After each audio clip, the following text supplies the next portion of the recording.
Hello, everyone. Welcome back to the show. Anthony here. And James here. Today we're going to have a little fun and talk about the top 50 IMDb movies based on user ratings and reviews. And he meant IMDb movies. What did I say? IMDb movies. IMDb movies based on top 50 user ratings. And it's a stacked list of movies. We're going to go 50 to 1, starting from the bottom. Now we're here, and this is going to be a great episode, I think. And we're in Italy right now, enjoying ourselves on our trip. So we hope you guys have been enjoying our content that we've been putting out. Like we said, the show is continuing on this trip. We are continuing to put both audio reviews and full episodes out. So don't worry, we're not missing a beat. The show has to go on. And this is an amazing list of movies, and it's cool because this is what people put as their top 50 movies. It's not IMDb creating lists. It's humans. Not Rotten Tomatoes. It's humans voting Human beings. to what their favorites are, and it's based on that rating on IMDb. And also to get on the list, I believe you need at least 100,000 ratings. Something like that. To qualify to get on the list for IMDb. And every year or so, there's a movie that kind of like will come in, and after a couple months of all the ratings, Recency bias. First, No Way Home was in the top 10 for like a month. Not that isn't a great movie, but that was in the top 10 of IMDb user ratings. But then it slowly is down to 8.3 now, which is number 84. But movies like every year will pierce that list of top 50, top 25, top 10. Yeah. But over time, the ratings basically balance out to what its rating really should be. Yeah, and I think, there are movies that have millions of ratings, and I think when you get that, when you have a movie with millions of ratings and it's still a high rating, then that's definitely an indicator that this movie is, without a doubt, really great. It has to be for this many people to give it like a 9. It's got to be an amazing movie. So it's a testament to it's very impressive for a movie to be in the top 10 because all of these movies in the top 10 have over 1 million and even 2 million ratings. Like, for example, The Dark Knight probably has to have at least 1 million reviews or ratings or something like that. I think it's got 2.5 million ratings, The Dark Knight. Yeah. And that's on this list for sure, very high. And that just shows you that these are the movies that people universally love. And I think that this is a pretty solid list for, it's mostly American films, but there are plenty of foreign films on this, international pictures, and a lot of classics, which I'm really happy about, as well as T2 is on this list. It's great to see just an awesome action sci-fi movie because critics and I've had film professors and they hate movies like T2, and I'm like, T2 is an awesome movie. Epic. It deserves as much praise as a classic film from the 40s. Why not? Just because there's guns and a robot in it doesn't mean it's not a great movie and one of the best ever made. That's really well put, Anthony. I really appreciate your perception of sci-fi and great action flicks because you know what? I agree, man. Thanks. Now, before we continue, the best way to support Raiders of the Lost Podcast is to become a patron at patreon.com/Raiders of the Lost Podcast. You knew that. I bet you did. And from that, when you become a patron, you get awesome perks like personalized videos, messages. You get to have access to our weekly bonus episodes that all patrons have access to. And then our Godfather tier patrons get their own custom episode that they get to choose. And we cover whatever movie topic you want and select. We'll do it for you.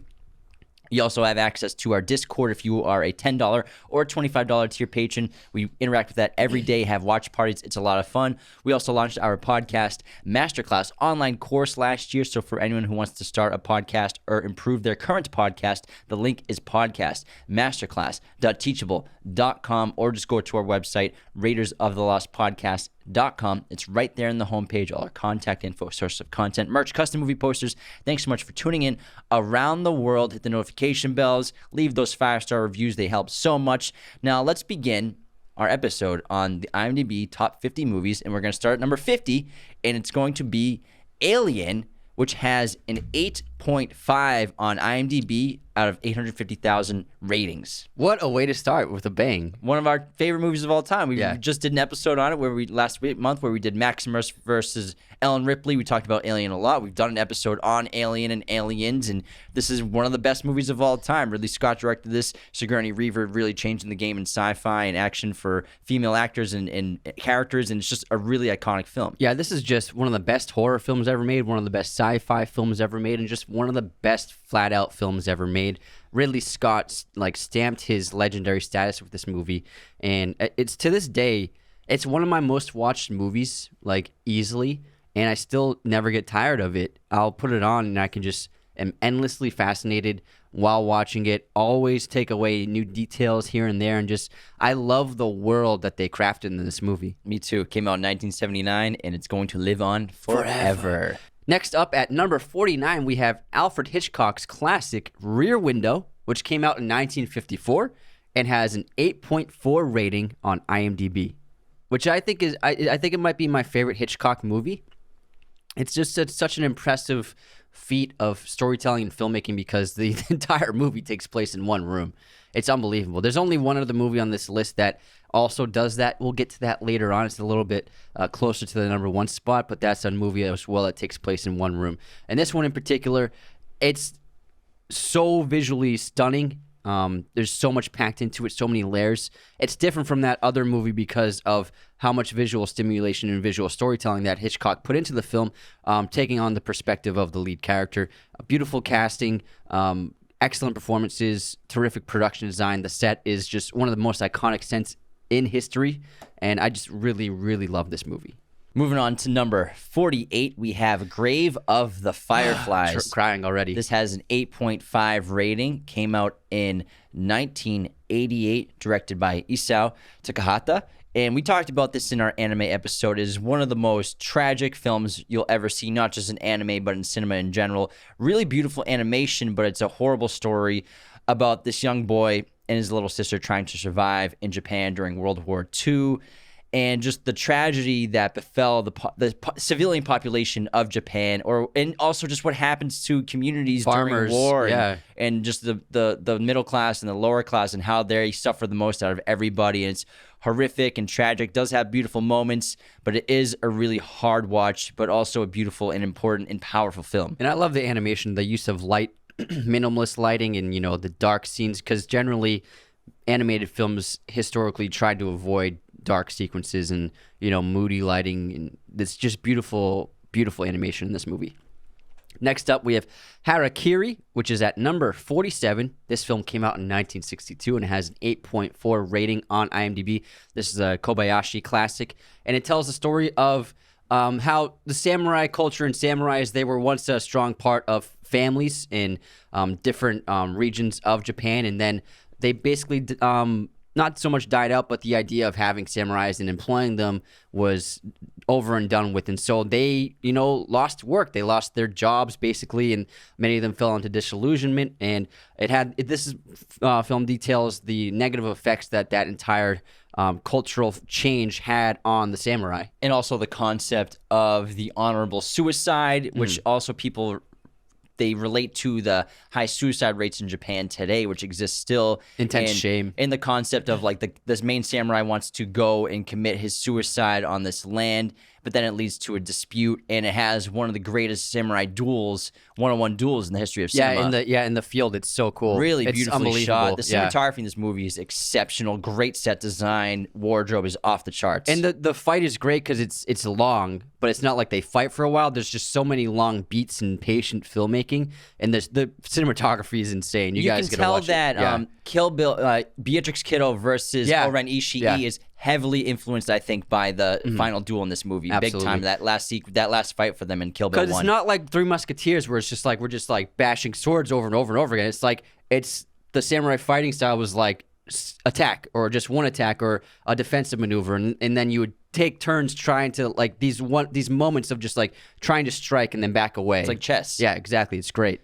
And then at number 46, we have Once Upon a Time in the West. Has an 8.4 on IMDb. This is released in 1968. This is a classic Western, one of the greatest that Clint Eastwood turned down because he felt like he was doing too many spaghetti Westerns, so he turned this movie down, but it stars Henry Fonda, Charles Bronson, Jason Roberts. The cast is stacked. Directed by Sergio Leone, one of the greatest Western directors of all time, if not the greatest Western director of all time.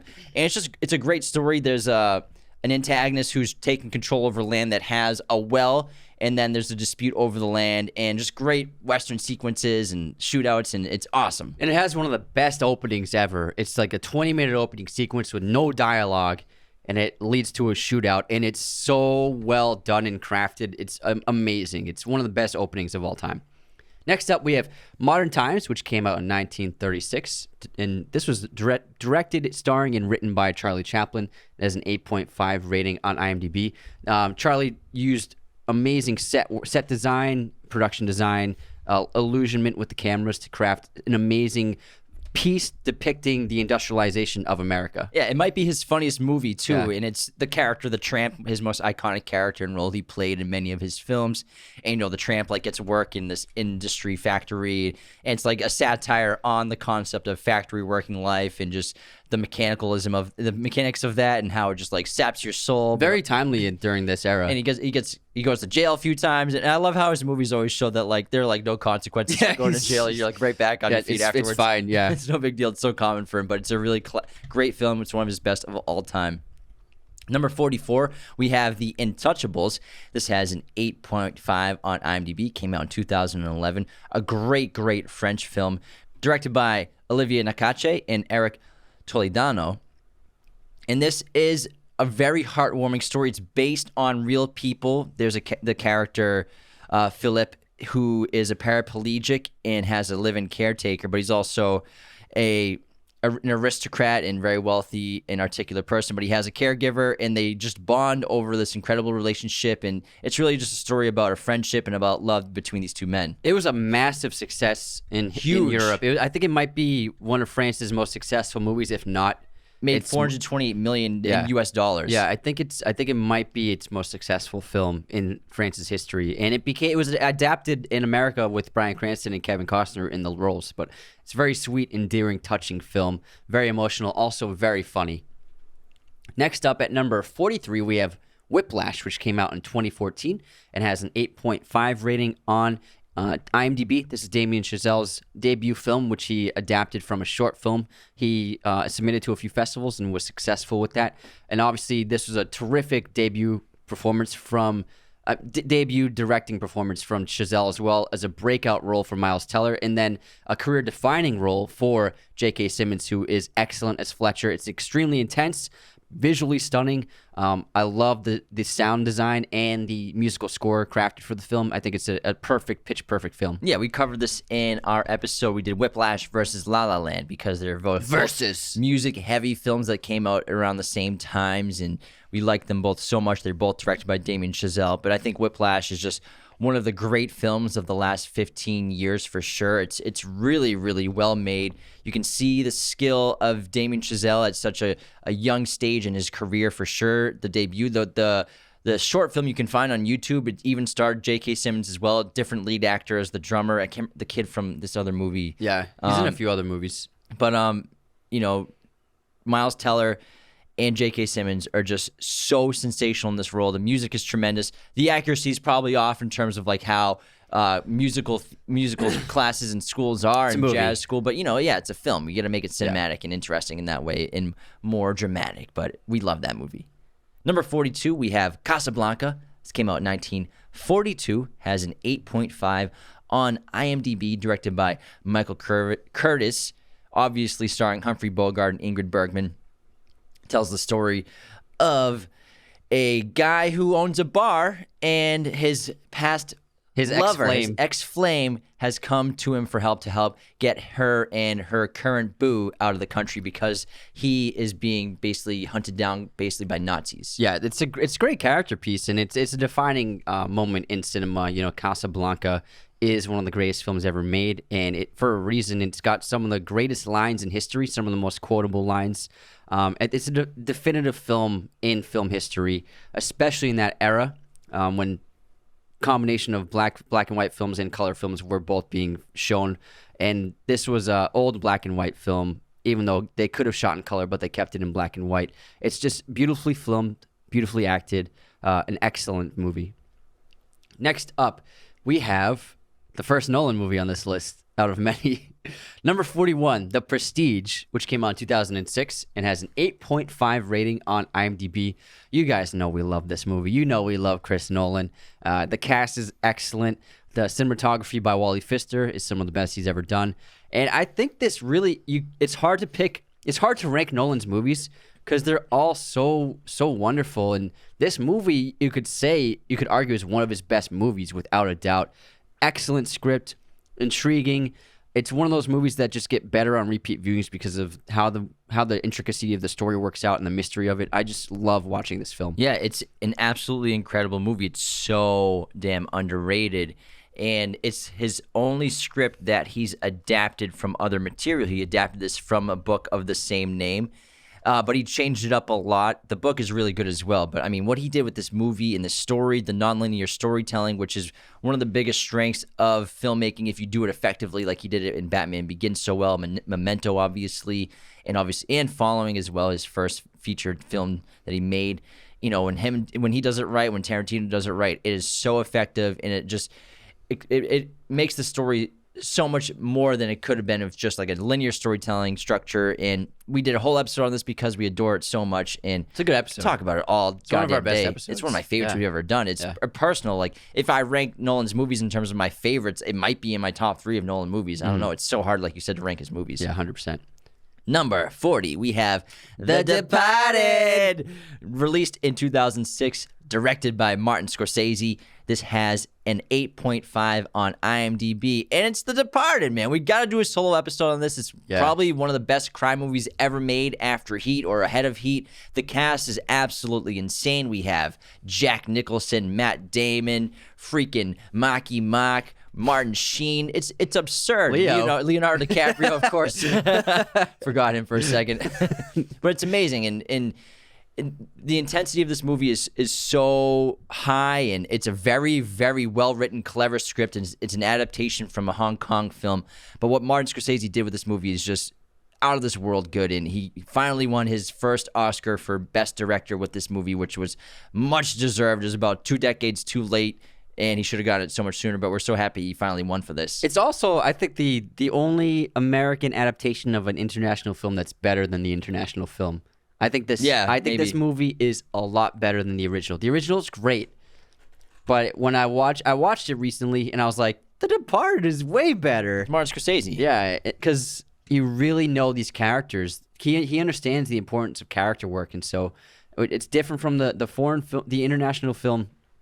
It's like it moves very quickly, whereas this one, he's a patient filmmaker. He takes his time. He lays out all the cards, and I really adore this movie. I think it's excellent. Next up, we have at number 39, The Usual Suspects, which came out in 1995. Also has an 8.5 rating on IMDb. This was the big breakout role for Kevin Spacey, as well as a huge film for the director, Bryan Singer. Don't forget Benicio del Toro, a big role for him too. Yeah, Benicio, excellent performance as well. Obviously, it's famous for having one of the greatest twists of all time, which really makes the movie. That twist endings too. It makes the movie work and makes it special, and I think it's just it's a phenomenal film. Number 38, we have Gladiator, 8.5 on IMDb. Came out in 2000. It's too low. Won Best Picture. I know it is too low. Directed by Ridley Scott. And we also just talked about this recently with our Maximus vs. Ripley episode. Maximus is one of the greatest heroes in cinematic history. This is one of the greatest ancient culture films ever made. We talk about it all the time. We've done a solo episode on it. And, this movie, it's something special about it. They didn't really have a script that they had. They had like 15 pages of a script with dialogue, and they were just kind of shooting on the fly, figuring out things to do on the spot. And it really just morphed into this organic, natural story of an incredible character who sinks to the lowest lows after reaching the highest highs he possibly could have done, and then becoming a martyr, getting vengeance for his family, and just leaving the world a better place than when he left it. Yeah, this is one of my favorite movies to watch, and I think it's like lightning striking. Like it's never be done again. People try to imitate it, but just like all the cards were in the right place with Ridley, with Russell Crowe, with the rest of the cast and the production, and just the script is awesome, and the character makes it. I think that it's an unbelievable movie. It might be my top 10 movies of favorite movies to watch. Yeah, and one of the best villains in film history with Commodus, played by Joaquin Phoenix. And this is one of Hans Zimmer's best scores. It's such an underrated soundtrack. It's so damn good. I listen to it all the time. Yeah. Next up at number 37, we have American History X, which came out in 1998. I was surprised to see this on the list. It's a really good movie. It's very good. It has an 8.5 rating on IMDb, and this was obviously a huge breakout for Edward Norton. Also starred Edward Furlong, and it's about a former neo-Nazi who, after he is released from prison, shows that he has changed into a more compassionate man, and he's trying to save his brother from falling down the same path that he fell into of hate and violence. And it's a very intense movie. It has some of the most disturbing sequences you've seen in a while. Edward Norton shines in this movie. He's really great in it. It's a friggin' crazy movie. Definitely awesome pick. Number 36, we have The Lion King, the original, which came out in 1994. This is at 8.5 on IMDb. Hans Zimmer won his Oscar for this, of course. It was His first. It was his first Oscar. First Oscar. Now he is too. Directed by Roger Allers and Rob Minkoff. This was obviously remade recently by Jon Favreau at Disney. And it's in one of the greatest animated films of all time, if not the greatest. The cast is insane. Matthew Broderick, Jeremy Irons, James Earl Jones, Whoopi Goldberg, Rowan Atkinson. It's The Lion King. I mean, the animation was groundbreaking. The story is incredible. And we all know the story. We've all seen this so many times growing up. And it's just one of the best. It's one of the greatest stories ever told in cinema. It's Hamlet. You know, and basically, it's Hamlet, yeah. It's very Shakespearean. Yeah, it's basically a loose adaptation of Hamlet. And it's such a great movie. It's my favorite animated film. It won 2 Oscars. It won original song by Elton John and Tim Rice. Then Hans Zimmer won his score for this. Yeah, it's phenomenal. We watched it on VHS over and over again. Oh, for sure. Yeah, we wore that tape out. Next up, we have one of my favorite movies of the century at number 35, Parasite, which came out in 2019. Won the Best Picture Oscar as well as Director, Screenplay, and International Film. It has an 8.5 rating on IMDb. I think it's one of the best scripts written of the last 20 years, without a doubt. It's so good. Bong Joon-ho, he's got a great career, and this is still like it caps his career. Like this, I think this is his peak movie. I think that this is will be considered one of the greatest films ever made in time, as time will tell. I think it already is, as you can see. Yeah, and I think it's just an unbelievable movie. It's really fantastic. I've seen it, I think, 4 times now, and it's still it's still as entertaining and mysterious and intriguing and shocking every time I watch it. I love it. We did a great episode on it. Yeah, and it is so odd when you think of a movie that's come out so recently that is hands down one of the greatest movies ever made, and just like you have to wait for it to like really get that status. It takes a couple decades for movies to settle and to people to consume it a few times over a course of a couple of years, and it came out in 2019. But yeah, this is one of the best movies ever made. It's in both our top 100 lists for favorite movies and greatest movies of all time. I think I put it around here for my top 100 Yeah, mine was list. around here too. Around I here, around can't 35. remember, but I mean, it is such an incredible script and film, and perfectly directed. There's not a bad thing you could say about this movie at all. Not one bad thing. Not a single thing. I can't wait to not watch the TV series. Maybe it's too good. A little too good. A little too ref. A little too ref. Moving on to number 34, we have Leon, the Professional, or as it's known in Europe and France, I think it's just called Leon, right? Just Leon, yeah. And this was directed by and written by Luc Besson, starring Jean Reno, Gary Oldman, and Natalie Portman. Incredible cast. This is one of the best child performances of all time from Natalie Portman, who was, 12 years old as Matilda in this film. Iconic film. Matilda. Yeah, Matilda. In pop culture, too, it's still relevant. People still, dress up as Matilda for Halloween and stuff like that, and Leon. And it's a great character study of both Matilda and Leon, who's this assassin, and Gary Oldman is a great villain in this movie. It's just an incredibly artistic film at the same time as being a great, crime assassin hitman movie too. It's incredible. Do you like Beethoven? And it's a weird movie too. It is strange, the dynamic between the two. And there's actually scenes filmed for France's release that showed a little bit more of an intimate relationship between the two of them. So it's a strange movie, but it is really great. I adore the film. Next up, we have at number 33, The Pianist, which came out in 2002. It has an 8.5 rating on IMDb and cleaned up shop at the Oscars, winning a bunch, including Best Leading Actor for Adrian Brody, who I think still is the youngest leading actor to win an Oscar for Best Lead Actor. Yeah. I think he was 28 years old when he won this. And it's an unbelievable film. It's one of my favorite movies. I think it's extremely powerful. Aside from Schindler's List, I put this at number 2 for the greatest films to depict that huge, horrible war in the Holocaust. It's an amazing story, an amazing true story of this real life character. So powerful, so tragic. The filmmaking is really some of the best ever put on film. I really do think it's just so profound, and the scale and scope of it is monumental. It's amazing. It's an important movie. You know, films like The Pianist, films like 12 Years a Slave, they're so hard to watch, and they just drain you emotionally because of how intense they are and how real they are. But it's important to watch because it's history. You know, Saving Private Ryan, same thing. It's really hard to watch that opening sequence, but it's important to watch because you have to understand the world and things that can happen and true evil in the world. And this movie will just leave you a different person at the end of it, and it's just so moving and groundbreaking. Number 32, we have Psycho, directed by Alfred Hitchcock. This is an 8.5 on IMDb, released in 1960. Arguably one of the greatest horror films of all time, one of the greatest thrillers of all time. Alfred Hitchcock is a master of suspense. We did an entire episode on this. Anthony Perkins is iconic as Norman Bates, and you know, Hitchcock really changed the game for American cinema and then international cinema with all sorts of things, with nudity and sex in the film, as well as killing off what you think is the lead character of the movie within 25-30 minutes, and just this bait and switch and this crazy plot. And it's so interesting. It's one of the greatest movies of all time. It's an absolute masterpiece in every sense of the word. Yeah, you could call it the most the most groundbreaking in terms of pushing the boundaries of cinema in American history. 100%. It could be. Next up, we have Spirited Away, which is at number 31. This came out in 2001 and has an 8.5 rating on IMDb. This is my favorite anime film, Studio Ghibli production. I still am pretty new to anime, so I still need to watch a lot more films, but I really like this movie. I can see why it's so beloved. It's very very sweet, very creative, visually stunning, excellent lead character. I really adore it. Directed by the great Hayao Miyazaki.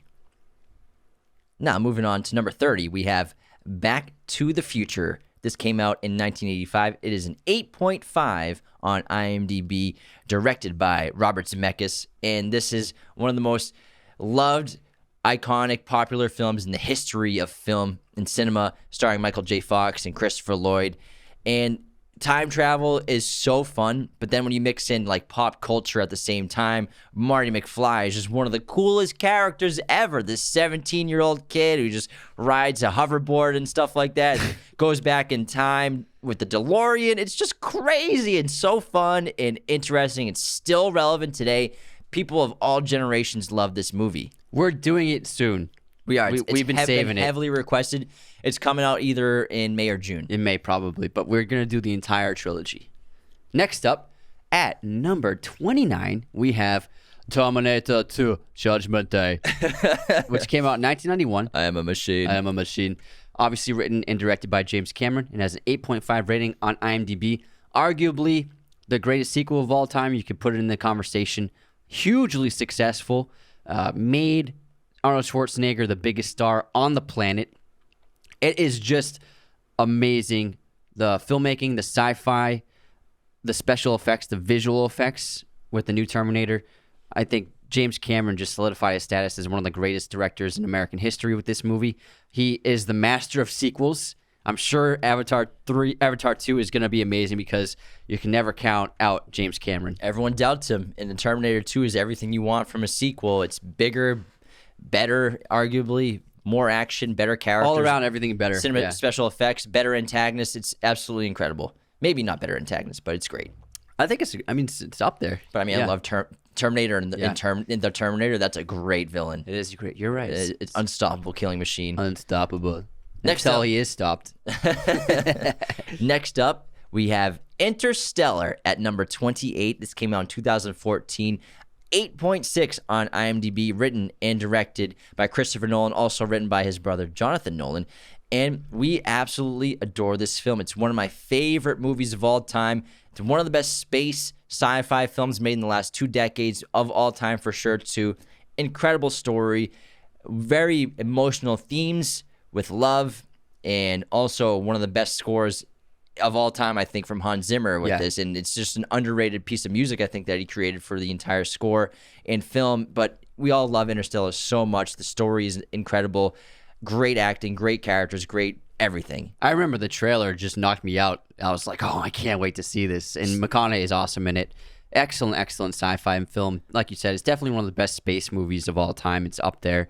And people love it. It's all over TikTok.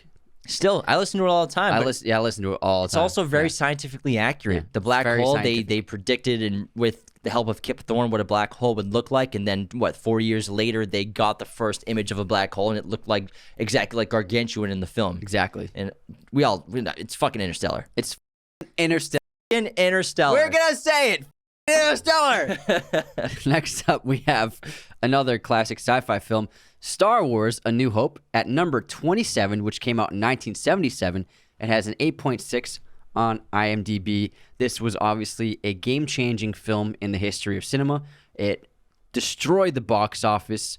People became obsessed with it, and it was just a phenomenon in America and around the world, and paved the way for the future of blockbuster cinema. George Lucas, creative genius, crafted something that nobody had ever seen before. And now it's created this entire world of Star Wars, where now everybody knows Star Wars. Everybody loves Star Wars. Everyone watches Star Wars movies and TV shows. There are theme parks of Star Wars. It's just one of the most influential pieces of culture in American history, in global history too as well.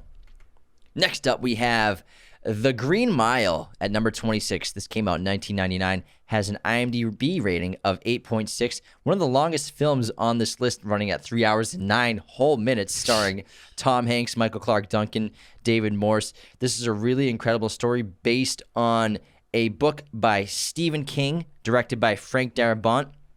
It's The Green Mile. It's incredible. Even Sam Rockwell's in this movie with a great supporting role, but it's a very eerie, magical in a way, and also Religious, but also like at times a horror film. These prisoners inside this horrendous prison, and then Michael Clarke Duncan playing the main character with supernatural abilities, and it's really well made, and we all love it. Frank Darabont hasn't made that many movies, but he's got 2 on this list, Which it's is crazy.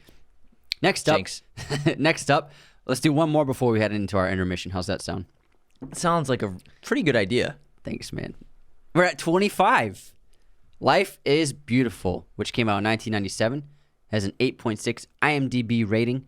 This is a beautiful depiction of trying to hold on to love and beauty during such horrible times as war and the Holocaust. It's a tragic film, extremely heartwarming. It's one of the saddest films of all time, and it features a character who, even though he goes through so much pain and loss and horror, he still tries to make a little boy smile whenever he can. It's really beautiful. Yeah, like the scene where he's in the jail cell and he looks out the jail cell window, or the little boy's in the jail cell and he's walking by and he tries to make the little boy smile inside the jail cell. It's a really, really tragic film, but you're right, it's great thematic moments like that really make it a masterpiece and so emotional. All right, now let's head on into our intermission. Raiders of the Lost podcast is brought to you by our good friends at Manscaped.com, the leaders in men's grooming, who are turning your shower routine into your favorite part of the day with their new ultra premium collection. This all-in-one hygiene skin and hair bundle comes with deodorant, body wash, 2-in-1 shampoo conditioner, hydrating body spray, and a free set of Manscaped lip balm. Save big by going to manscaped.com and use our special promo code Raiders of the Lost at checkout to get 20% off and free shipping worldwide. I also highly recommend getting the Manscaped's Lawnmower 4.0 groomer. This thing is waterproof, skin safe, has a built-in light. You can use it in the shower if you want. Wireless charger, 7,000 RPM motor. This thing is a rocket ship for your grooming needs. Definitely get it today at manscaped.com. Use our coupon code Raiders of the Lost at checkout. You can get all those savings and free shipping. And don't forget about our other amazing sponsor, movieposters.com. The number one place to get your posters online today. Use our special promo code Raiders10 to get 10% off your order today. Movieposters.com has a gigantic selection of pretty much every movie and TV show imaginable in their arsenal, as well as all of these movies on this IMDb Top 50 list. They also have all sorts of sizes, framing, backlighting, whatever your poster needs are, they got you covered. Again, head on over to movieposters.com and use our very special promo code Raiders10 to get 10% off your order today. And let's begin our intermission now. I'll go first with the movie quote competition. You ready? I'm ready. That's it. I'm out of ideas. We're closed. Hot air balloon? Too expensive. Giant slingshot? Too conspicuous. Enormous wooden horse? Too Greek. That's a good quote. Is it animated? Yeah. Can you say it again? Let me try to do the voice.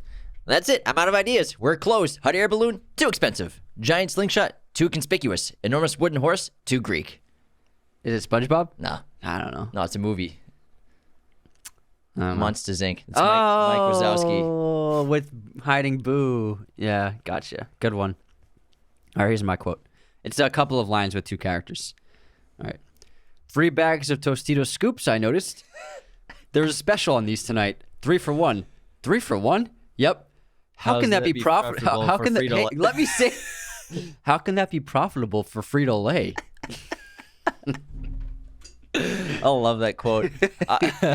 I'm always waiting for a situation where I can use that. How can that be profitable for Frito-Lay? Jesse Plemons. This is game night. Yep. How can that be profitable? It's so good. Yeah, 3 for 1. Notice you went with three bags of Tostito scoops. So damn funny. All right. Guess this movie release year. Dial M for murder.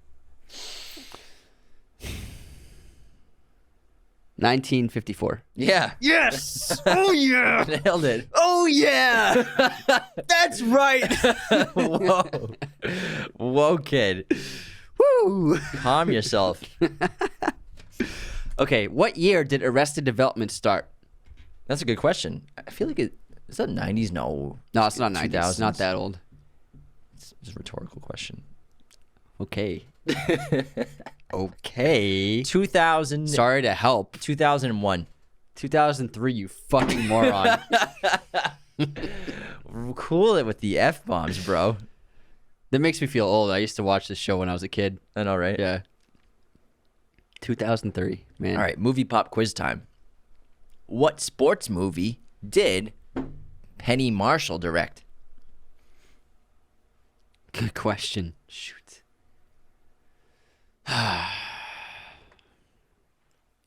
Is it a baseball movie? Yeah. Thought so. You held your hand on your head like you were a psychic. Like, are those coins in your pocket? I'm going Bull Durham. Nope. Damn it. What is it? A League of Their Own. Oh, obviously. Idiot. I'm an idiot. See you later. Do you even host a movie podcast? And he's walking out the room. All right, it's just gonna be me for the rest of this episode. Oh, he's coming back. Never mind. He's coming back. There's no crying in baseball. Yeah. Oh man, I'm so dumb. I don't know why I didn't think of that. Great Okay. director. Yeah. Here's my quiz. What Oscar-winning film did Jason Bateman star in? Oscar-winning film. Jason Bateman starring. He's not the lead, but he's one of the stars in the movie. It's the only one that he's been in that's won an Oscar. Was it a Best Picture Oscar? No, Oh, but it's an Oscar winner. like for like not acting, but for like screenplay or something. Something else, yeah. Something else. Like, I don't want it to be like something editing or something. Screenplay. All right. He won screenplay. Best sound design. Was that not obvious? Huh. He's not in like a ton. And the of- movie got nominated for a lot of things. Yeah. All right. Man, I can't think through his filmography right now. I could think of his Ozark and Game. He's in Night. a lot of comedies. That's the problem. So it's hard to pick because his dramatic stuff's mostly been TV. Mostly. I don't know. Juno. Oh my god. He played Jennifer Garner's husband. Yeah. Yeah. That's crazy. Yeah, the adopting parents. Yeah. Such an idiot. Both of us, man. All right. What do we got for biggest hater of the week? We got a couple unsubscribers. We got. Oop, hold on one sec. My phone's getting all bluey on me. All right, we got some unsubscribers. Sorry, Bill. My computer's getting all bluey on me here. So Mike on TikTok, he actually defended us on TikTok. He said, I read through the hater comments and they're all low effort and lame. Your haters can't even hate right. Unsubscribed. Thanks, bud. And then BK Flint on Instagram almost had to unsubscribe when James mispronounced Midsummer until Anthony corrected him. which is actually reversed. I mispronounced it, and Jimmy corrected me. Unsubscribed, but we appreciate the effort. Yeah, it's just It's hard to tell with our voices, I'm sure. Our supporter of the week is a great 5-star review from JNBH1995. He wrote, thumbs up. Thanks, pal. Appreciate it, pal. Appreciate the review. It's a lot better than the last one. On this day in film history, the last 1-star review. Yeah. On this day in film history, today is April 25th. Not much going on, but in 2008, Baby Mama came out, which is a very funny movie. With Tina Fey and Amy Poehler. Yeah. And then happy birthday to Al Pacino, the GOAT, and then Renee Zellweger. My streaming recommendation is Ip Man on Netflix, starring Donnie Yen. Nice pick.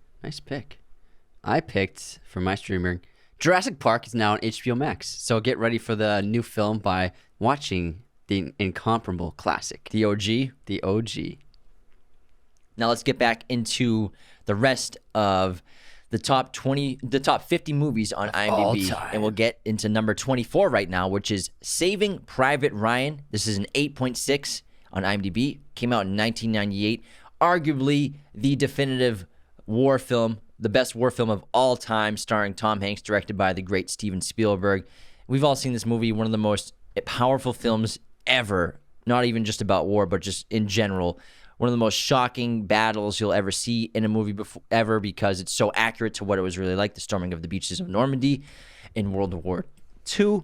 And it's just a horrific, tragic, but again, important film, just like The Pianist. You know, I never really say this, but thinking back now when I was younger, this is a movie that got me interested in movies because of how incredible and powerful it was. Like watching that opening beach scene as like a teenager, I was like, this is unbelievable. I can't believe like this is a movie. Like, it feels so real. So I think that definitely had a big impact on me when I was young. Makes you feel grateful for your life because, you know, a lot of those people who were storming those beaches were our age at the time, you know, teenagers, young adults. And, you know, this movie is also an excellent representation of, you know, war is horrific and should never happen, but it also shows the necessary times where you have to respond and you have to, one of the only reasons why you have to go to war. There is evil in the world and it must be stamped out. Next up, we have City of God at number 23. This came out in 2002 and has an 8.6 on IMDb. Excellent Brazilian film. This is set in the slums of Rio de Janeiro and follows a character as he tries to struggle with his life, with the life of crime in that area, as well as being a photographer and lover of cameras. So it's an amazing, powerful coming-of-age film. A lot of mature content for a movie with young characters in it, but I think that young people should definitely watch it. It's been requested a lot. We should do an episode on it sometime soon for sure. Number 22, we have The Silence of the Lambs. Released in 1991, this is an 8.6, directed by Jonathan Demme, starring Jodie Foster and Anthony Hopkins. Anthony won an Oscar for this film, even though not me, not you. Even though he's on screen for I think less than 20 minutes. Or 27 minutes. 27 minutes total. And it's about Hannibal Lecter. It's adapted from a book of the same name. It's one of the greatest movies of all time. It's one of the greatest serial killer movies of all time, if not the best. You know, it tells a story about Jodie Foster is an FBI recruit and agent. She falls in love with Hannibal Lecter. She's using Hannibal Lecter to try to catch a current serial killer named Buffalo Bill, and it's horrific, disturbing, but masterfully made by Jonathan Demme. I think Jonathan Demme is one of the most underrated directors of all time. He's made amazing films, and this is his best. It's a terrific film. We did a whole episode on it. If you guys haven't listened to that, make it your next one to listen to because it's one of my favorites that we've done. It's a great episode. One of my favorite movies, too. Yeah. I think it's in my top 15. Yeah, same here. I really love this movie. Next up, at number 21, we have It's a Wonderful Life, which came out in 1946 and has an 8.6 rating on IMDb. It's a great movie to watch around the holiday season. It's about understanding, not taking what you have for granted and loving your family and recognizing what's really important in life. Jimmy Stewart leads this film. It's a terrific, heartwarming, entertaining, funny, touching piece. But also, you know, you have impact on the world around you, and it's important to recognize that at some point in your life, even though you don't think you do, but it is important, and people will miss you if you pass away. And it's also scary because, like, the whole banking situation, like, when the bank goes under, it's like people were like, I need my money. It's like, it's not like how it is now where our money's online, and I could just, like, back then, people would put their money in the bank, and their money was in a bank, you know? Well, I mean, who knows what could happen with governments where like, oh, you can't access your funds. Yeah, but I mean, that's actually just happened. But you know what I mean, though. Like how it's not like how it is now, where we have the security of knowing like I can just make a withdrawal at an ATM. That's I think seeing that in that movie is like, oh my God, I feel lucky. Number 20, we have Seven Samurais. Came out in 1954, 8.6 on IMDb, directed by the great Akira Kurosawa. This was like the OG team-up movie before the Avengers. It was Seven Samurai. This is the best samurai movie ever made. Wouldn't it be so cool if we got the next trend of movies was samurais? that would be sick. That would be sick. Because Hollywood always goes through trends, whether it's westerns, cowboys, sci-fi stuff, but gangsters. But like that'd be cool to have another samurai trend. Or we should do a samurai movie episode where we compare the best samurai movies of all time. Absolutely. But Seven Samurai, the first time I ever saw this, you showed me it at. You're like, hey, you want to watch a samurai movie? An old one. I'm like, heck yeah! And you put it was like 11 o'clock, and at like 1:30 in the morning, I'm like, dude, Netflix by the mail. How long is this movie? You're like, oh, it's like over 3 hours. I'm like, Jesus, but it was amazing the first time I watched it. I was so glad you showed it to me. We watched it in the movie basement. Seen it a few times since. It is astounding filmmaking, incredible cinematography, and just technical work production-wise from the era of 1954, and Akira is just a genius. It's insane what he pulled off with the scale of this movie and the sequences. It's amazing. Well, it's kind of weird that the next movie is Seven. It's so weird. Seven is at number 19. This film came out in 1995 and has an 8.6 rating on IMDb. I personally put this as my favorite David Fincher movie. He's made all of his movies are amazing, but this one, like, if I had to pick one, it's got to be Seven. I think it's a perfectly made movie. It's one of the best cop dramas ever made, if not the best. I think this movie really inspired the appetite for police procedurals on TV, because Law and Order had been around, but like after Seven came out, then we started getting like the CSIs and stuff, and everyone was like interested in like investigations, murders, investigation dramas. So I think the success of Seven really changed what people wanted to see in movies and TV.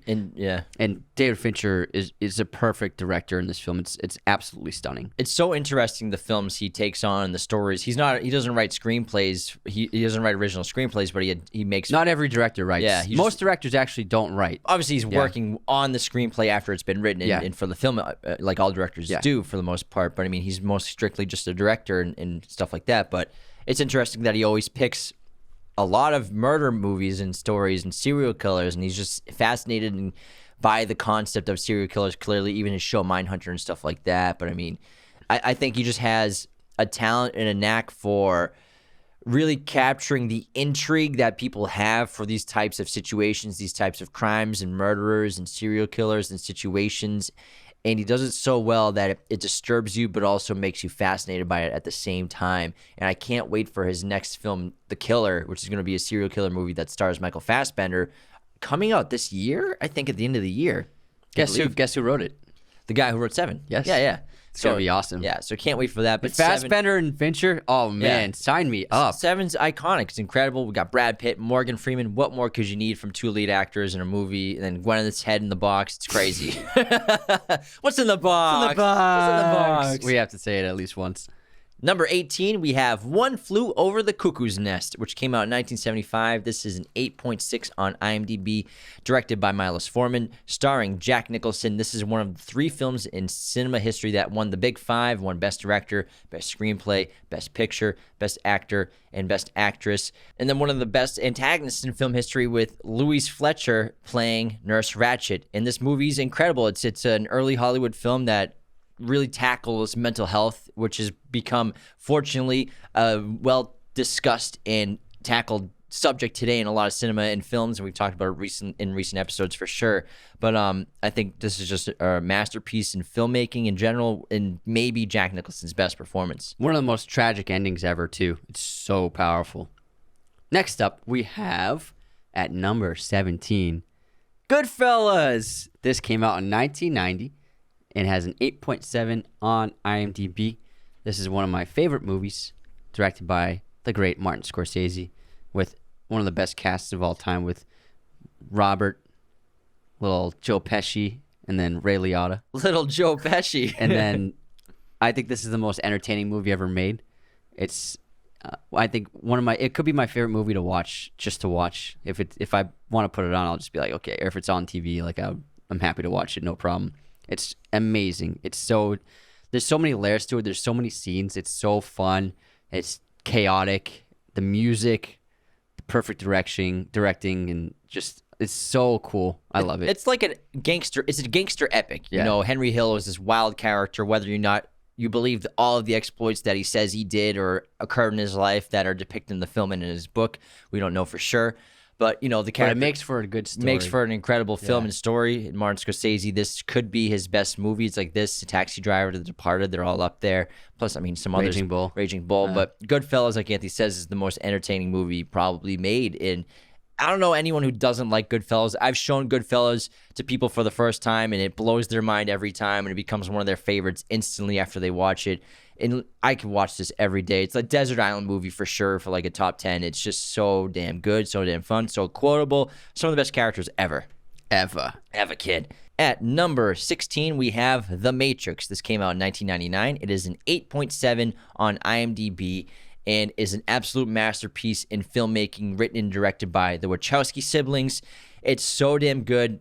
We've talked about it in depth. It's one of our favorite movies of all time. Obviously, Keanu Reeves as Neo, Lawrence Fishburne, Morpheus, Carrie-Anne Moss, Trinity, Hugo Weaving as Agent Smith. Incredible characters, groundbreaking visual effects in CGI, as well as exceptional choreography, martial arts, and just one of the most incredible stories I've ever seen in a movie before. It really is. It's so mind-blowing and unbelievable. And we saw it as kids, so it took us a few tries to get it eventually as teenagers to understand it, because we saw it when we were 9. And I remember being 9 and seeing this in theaters. It's a clear memory, and I was just absolutely floored by it. Yeah, it's complex and wildly original. Yeah, it's to this day, it's still one of the best movies ever made. Next up, we're in the top 15 now. Here we go. We got Star Wars Episode 5 and The Empire Strikes Back at number 15, which came out in 1980. Has an 8.7 on IMDb. The baby. The baby. And I think this is my favorite Star Wars movie. It's a really, from start to finish, and just an amazing film, amazing script.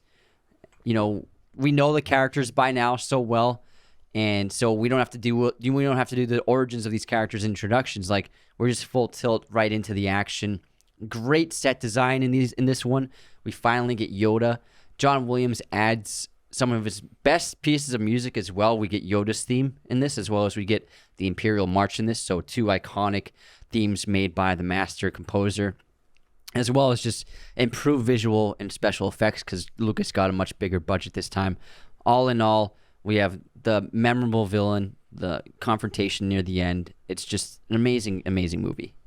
I think you said it all perfectly. Thanks, man. Iconic, for sure. Iconic. No, it's iconic. It's iconic. Is it iconic? It's iconic. Number 14, The Lord of the Rings, The Two Towers. This came out in 2002, the second in the trilogy. It is an 8.7 on IMDb, directed by Peter Jackson. It's Lord of the Rings, Two Towers. You know, we're getting cooking. You know, Frodo, Sam, and Gollum, they're on their journey. They're heading to Mordor. We have our trilogy, our trio of heroes chasing down Pippin and Merry, who have been taken by orcs and Uruk-hai. Orcs. We have Gandalf turning into Gandalf the White. It's epic. I'm loving this synopsis. It's great because we've all seen it. You know, these are the main plot points I'm coming from. In my head, in my brain, we have the destruction of Isengard. It's an incredible film. Might have the greatest battle scene in the history of cinema with Helm's Deep. It's just so damn good. I'm so glad that all 3 of these movies are in the top 15, to be honest. Yeah. I still can't believe Peter Jackson pulled it off with such little CGI and just practical filmmaking and miniature work, and the characters are obviously amazing. It also had a great video game too. I love this movie. It's the Lord of the Rings trilogy is just, they'll never make them like nothing these like it. Nothing never like again. Next up, we have the next Nolan entry in this list. Number 3. At 13, we have Inception. Came out in 2010, has an 8.7 on IMDb. It stormed the box office with $800 million, which is an astounding feat for an original idea and property that nobody had ever heard of before.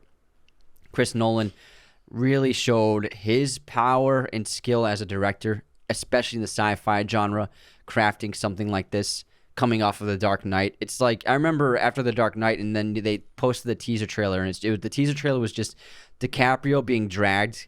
It was DiCaprio's friend being dragged across the rooftop towards the helicopter, and DiCaprio's just like looking at it like, shit, my friend. And then we see like JGL falling down a hallway. It's like, what is this? I know. It was amazing. They did an excellent job marketing this film, and it's an amazing movie. I remember seeing it in IMAX and just being stunned by what I was experiencing.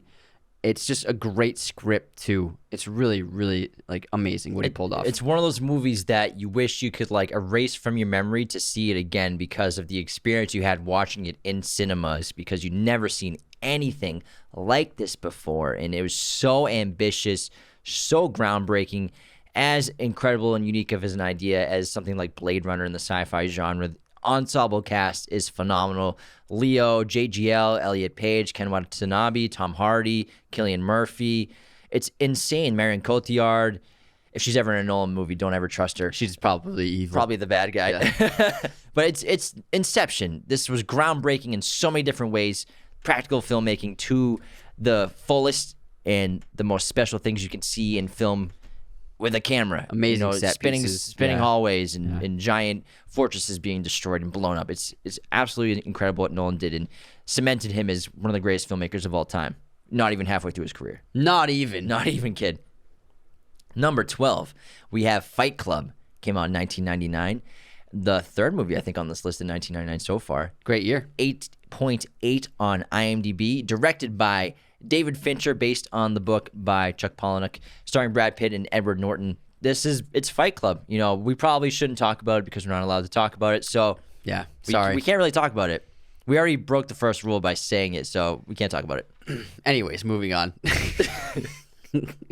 At number 11, we have Forrest Gump, another Robert Zemeckis movie. This came out in 1994. Obviously stars Tom Hanks as the title character and has an 8.8 on IMDb. I really adore this movie. We did an episode on it. It was a really fun one. And Tom Hanks just is iconic in this role. Zemeckis' filmmaking prowess of his CGI work at this earliest stage in filmmaking in the development of the technology really used it to great effect, especially transporting Tom Hanks into these situations from the past using old real footage. Just great filmmaking. And I think one of the most memorable characters of all time in Forrest Gump. Forrest is incredibly likable and hopelessly optimistic and positive, and it's sort of like that concept of this sort of genius like way of living where you just believe in yourself so much and always see positivity and always try your best, and just things happen and work out. And it's an incredible story, even though it's wildly fictional, but it's such a fun movie. I run like the wind blows. You wouldn't believe it. I run like the wind blows. Johnny, I gotta find Baba. You got new legs. Lieutenant Dan, you got new legs. Lieutenant Dan. Johnny. Lieutenant Dan. All right, number 10. We have The Good, The Bad, and The Ugly, released in 1966. This is an 8.8 on IMDb, directed by Sergio Leone. This is the third film in the Fistful of Dollars trilogy, the concluding film. Iconic, Clint Eastwood in the no-name character is the lead, and then one of the best duels of all time at the end of the film.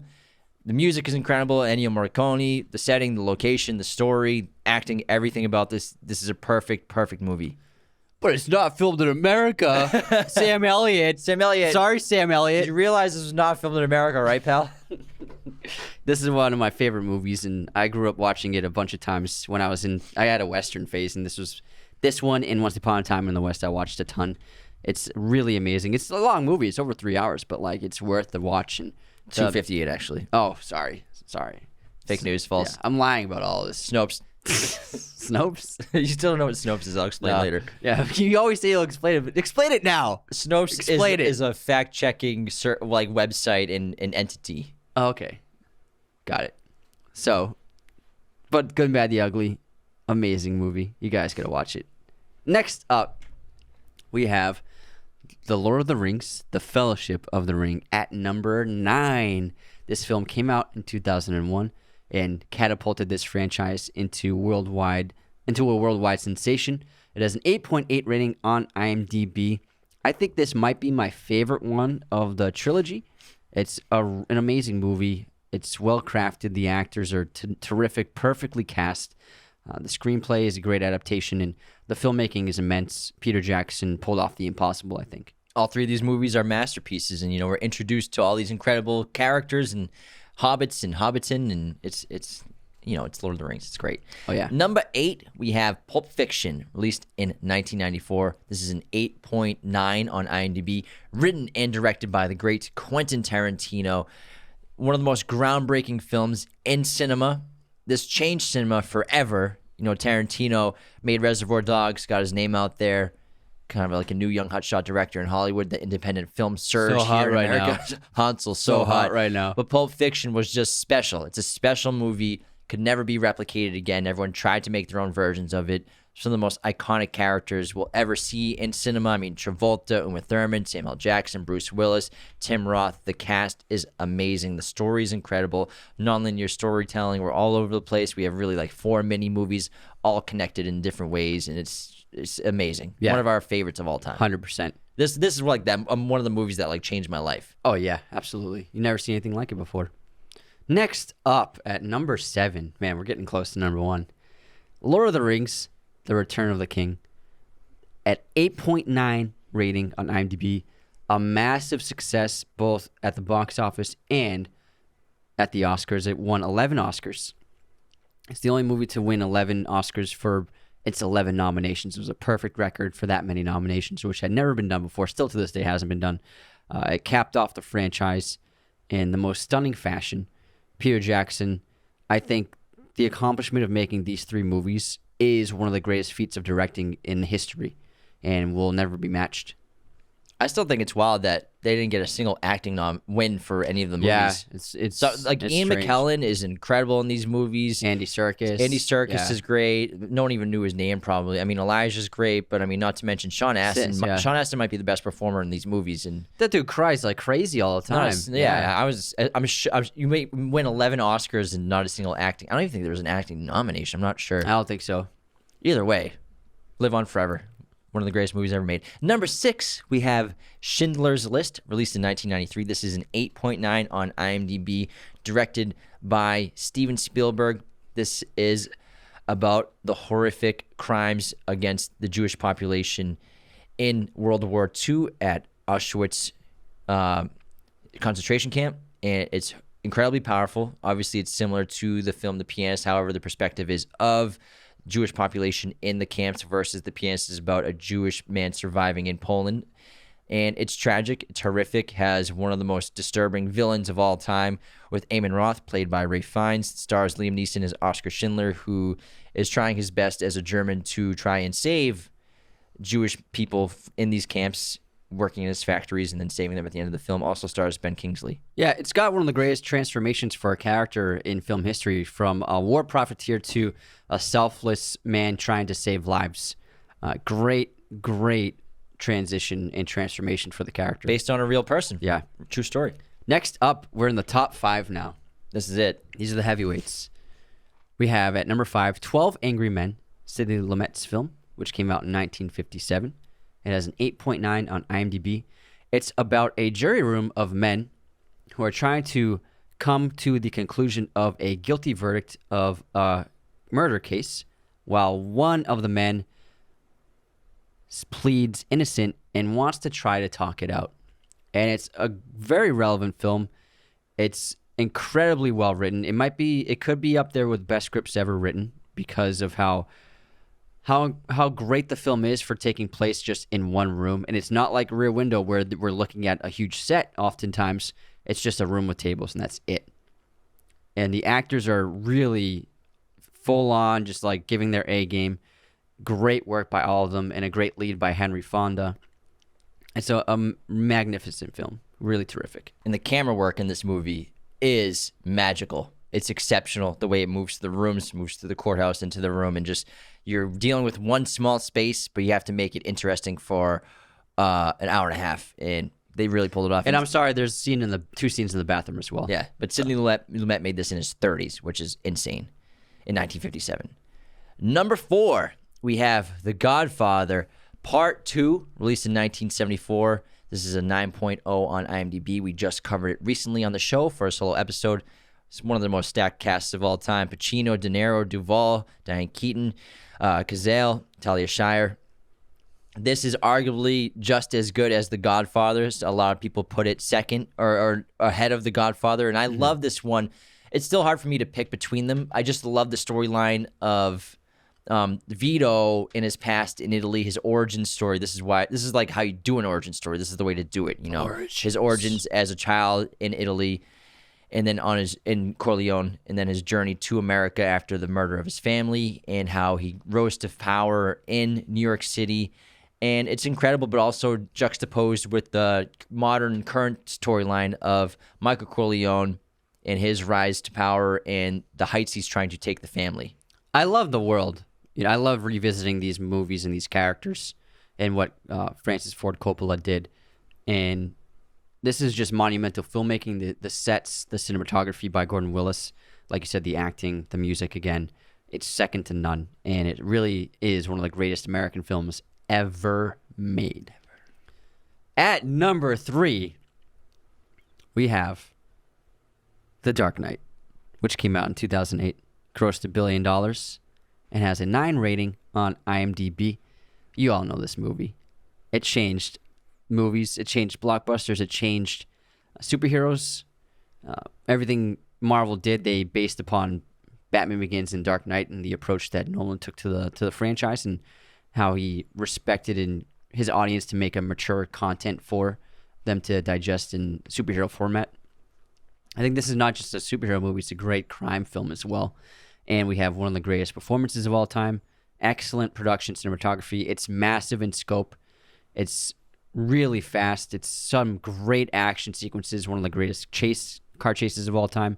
I just think this movie is remarkable. Yeah, Heath Ledger got the posthumous Oscar as playing the Joker, probably the greatest comic book movie performance we'll ever get in the history of movies. Number 2, we have The Godfather, arguably the greatest film ever made, released in 1972. This is a 9.2 on IMDb, the first film of the trilogy from Francis Ford Coppola, based on the novel by Mario Puzo. And the cast is very similar to Part 2, obviously, except we have Marlon Brando as Don Vito Corleone, and maybe one of his best performances of all time, as well as Al Pacino giving one of his best performances of all time as well in his career. And, this is astounding filmmaking in every aspect of it. Cinematography, screenplay, acting. It's just a brilliant film. We talked about it in depth in our solo episodes on The Godfather and Godfather Part 2 and Part 3. These characters, like Anthony says, are so fun to revisit. Every time you watch it, you get something new out of it. But if you're interested in filmmaking and film, this is the holy grail of filmmaking. And I agree. I say this one's better than the Part 2 because of Michael's storyline in this one. I think is better than the other one because he's already fully fledged the new Don in the second film. But in this one, the transformation from the young man who rejects his family to the man who embraces power, I think that's what really makes the movie work. Okay, it's time for number 1. I'm not sure if any of you can guess what it is. Maybe you can. They all know. Yeah, you all know. We have, at number 1, The Shawshank Redemption, which came out in 1994. Has an 9.2 rating on IMDb. It was directed and written by Frank Darabont, adapted from a short story from Stephen King, stars Tim Robbins and Morgan Freeman. This is one of the greatest inspirational films about the human condition ever made. It's a remarkable movie. I've seen it many, many times and adore this film. Yeah, it's powerful, entertaining, it's funny, and it just makes you feel all sorts of emotions. And I love the characters of Andy Dufresne and of Red, and it's a really great story between these two men and their friendship that grows and the love that they have for each other that grows. And it's got one of the most happy, bittersweet endings of a movie you'll ever get, from the starting point of the characters and where they're at their life. With Andy Dufresne, whether or not he's wrongfully convicted, we never find out, which is so interesting with that character. And then with Red, who was in prison since he was, 20 years old or something like that, when he made a horrible mistake of murder, and he's been in jail for... I'm sorry, don't we find out from the story of the other prisoner who was in prison with someone else who bragged about the murder? Yeah, but it's never confirmed. Oh, we don't ever have confirmation that Andy was telling the truth. I guess you're right. You can believe that. I believe that. I like to believe it, but there's no evidence besides hearsay. You know what I mean? That's true. That's what I mean. Gotcha. Like a court of law is not going to hold up probably. Yeah. And not to mention he doesn't testify. But anyways, what I was getting to was the transfer. What was it? And then so Andy. You got it. What was I saying? You're saying I'm awesome. Oh no, I was on Red. And Red, this man who's been in prison for the vast majority of his entire life. What happens to these men, when Andy figures out how to escape, but then Red getting the desire to want to live and be a free man and want to live a life worth living with what time he has left, and then ending up together at the end of the film. It's very inspirational and heartwarming. And it's interesting. It shows the perspective of life on the outside versus life on the inside, and how for some people they can't even deal with the real world and being out there, and they need to be inside because they've been institutionalized so much. Exactly. It's a really powerful, profound film from Darabont, and I can see why it's number one. It's clearly the most loved movie ever made. It's got, how many ratings does it have? I think it was at 2. Dark Knight was 2.5 million, and then the Shawshank Redemption maybe over 3 million. 2.5 million. Wow. Reviews. It hovers around 9.2, 9.3. That's that crazy. Range. Wow, amazing. But yeah, it's based on the short story by Stephen King. Darabont got the rights to it for $1 from Stephen King. Just $1. Nominated for 7 Oscars, didn't win one. Not a single Oscar. Woo. Crazy. Man, they like to get it wrong, don't they? That's number one. And thank you so much for tuning into this episode. It was such a blast to cover these. It's a great list. 50 incredible films. Can't wait. We're going to do 51 to 100 in an episode very soon, probably next, who knows. But that was a blast. Yeah. Finally got to talk about the IMDb list. It was a lot of fun. Thanks so much for tuning in. Become a patron today at patreon.com/Raiders of the Lost Podcast. Take care, everybody. Goodbye, everyone. This episode of Raiders of the Lost Podcast has been executive produced through Patreon thanks to Cody Moen, Calvin Cam, John A. Gratz, and Lauren Smertz. Thank you to our producers. Thanks so much for tuning in to Raiders of the Lost Podcast. Be sure to subscribe if you're new. Hit the like button, leave a comment. Find us on all audio streaming platforms, Spotify, Apple Podcasts, Google Podcasts. Wherever you listen to podcasts, you can find us. Find us on Twitter, TikTok, Instagram, Raiders of the Lost Podcast. Be sure to check out one of these other videos right here for more content on our favorite films and breaking down all kinds of movie content. Thanks so much.